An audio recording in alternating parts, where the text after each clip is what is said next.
We built civilization to survive. Now we dream of undoing it, because it worked too well. The simpler life we imagine is older than memory, and just as imagined. As Roman wealth and power expanded, some began to look backward.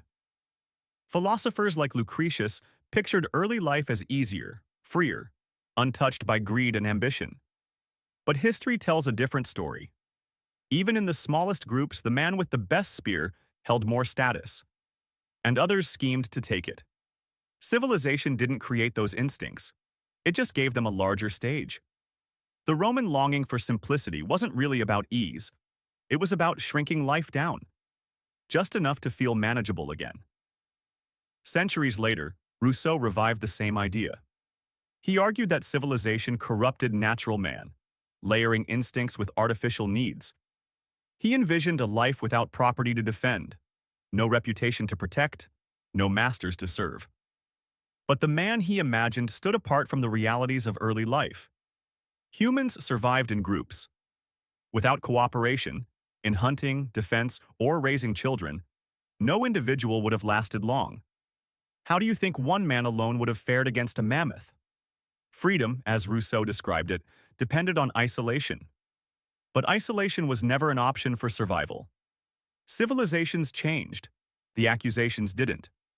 From Epicureans to social critics, the blame stayed the same, always pointed outward.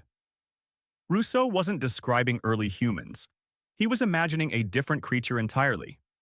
What he, and others, missed is this. Civilization wasn't imposed on us. It was built by us, human nature, organized to survive. By the 1800s, the dream of escape had shifted, from grand visions to personal experiments. Thoreau saw what civilization was becoming. People working jobs they hated, just to afford things they didn't need.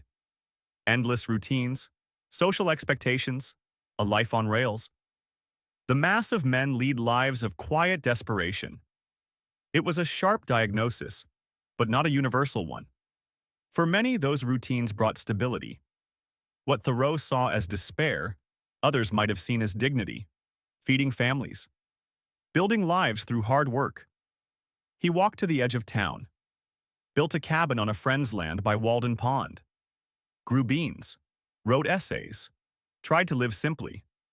But the rollback was never complete. He brought laundry home, ate his mother's pies, hosted guests. It was a partial retreat, simplicity within a comfort zone. Even the longing took on an advanced form. Today, the escape is no longer improvised. It's purchased. Cabins, retreats, off-grid packages. Rollback to primitive now comes with a booking fee. But our beloved simplicity is no longer simple. It runs on logistics, networks, and wealth, the very systems it pretends to leave behind. The desire to go back, to live like we once did, was always based on a false image. Early life wasn't peaceful or self-directed. It was brutal, short, collective. The idea that we could return to that was never real. Now, even that illusion has been absorbed. What began as a misreading of human nature has become a market. Civilization scales everything, even our wish to exit it. In the end, simplicity wasn't stolen. First, it was imagined. Then it was repackaged. And finally, it was sold.